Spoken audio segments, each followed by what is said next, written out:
With Russian military forces on the offensive in Ukraine, countries in Europe are on edge. One nation that shares an 800-mile border with Russia is Finland, which has a stable and prosperous democracy. Finland is not a member of NATO, but it buys military equipment from the United States and is a member of the European Union. Finland's president, Sauli Niinisto, met with President Biden this afternoon, and I spoke with him a short time ago. President Niinisto, thank you very much for talking with us. You flew more than, 4,300 miles from Helsinki to Washington to talk to President Biden. What can you tell us came out of that meeting? It was a very pleasant meeting with him, surely because of what is taking place in Ukraine, the Russian attack, security, defense. Those were the issues we discussed very much. And we have a long-lasting cooperation with the United States, Finland and Sweden, all Nordic countries. And that will be enhanced in the future. I'm very satisfied with our discussions.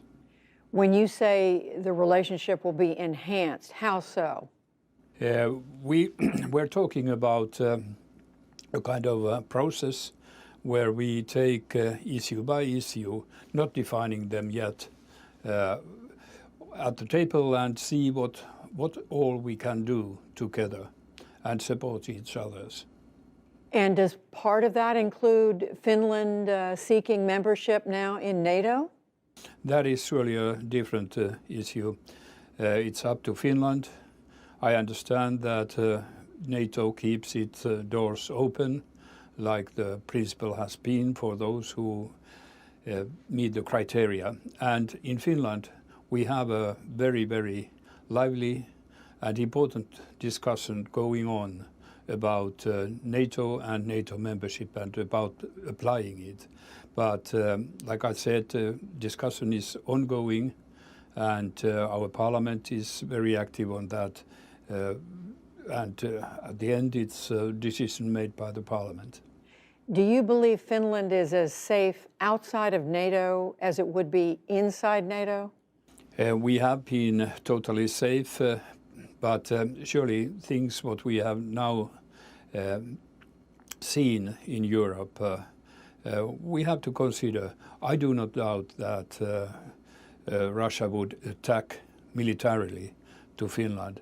But Russians demand to, like they say, keep out of NATO, or they want NATO to stop taking new members.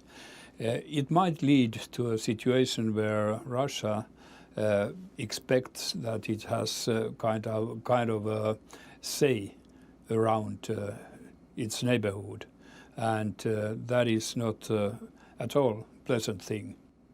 Do you believe, after speaking today with President Biden, that there is any way to stop Vladimir Putin from overtaking Ukraine, this bloody invasion of Ukraine, whether it involves diplomacy or any other method? Now it seems that Putin is going to continue. Is he successful or not? That is still open, but it is very, very difficult to get him backing. That is very obvious, at least not now.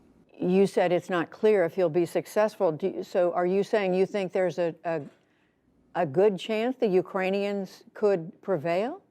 What we have seen so far is that Ukrainians have a very brave way of protecting, defending themselves, and Russians haven't got forward in a speed they undoubtedly thought before that they could reach. So it's not going right in the way that Russians have planned.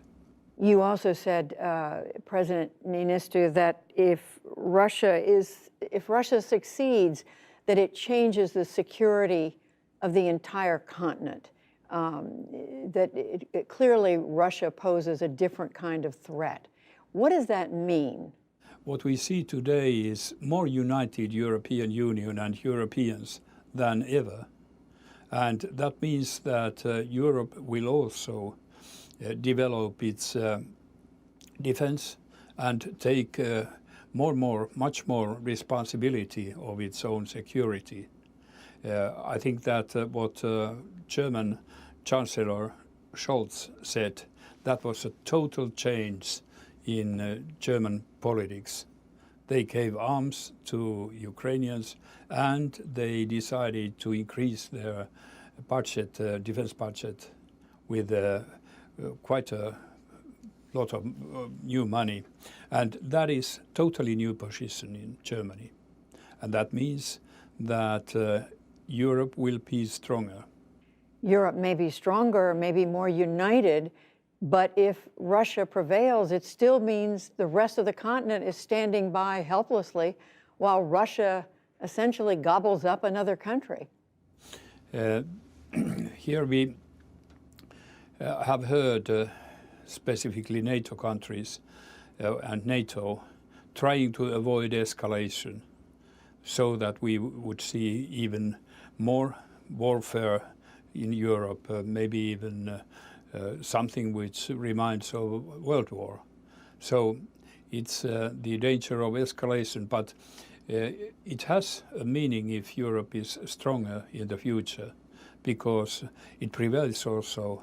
It is a clear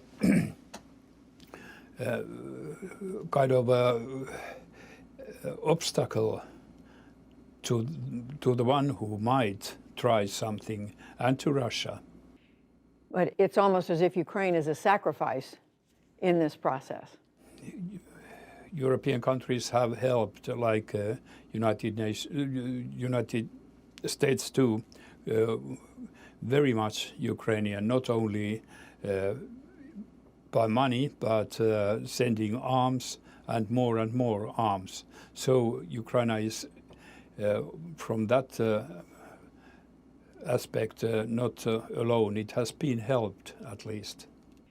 One final question about Vladimir Putin himself. Do you believe he is acting in a rational way or not right now? It might be that this irrationality, what we have seen, at the end is rational. Maybe he wants to things look like irrational, and that's the rationality. It's quite complex. Yes, it certainly does appear to be. President Saul Niinistö, we thank you very much for joining us. We appreciate it. Thank you so very much. Thank you.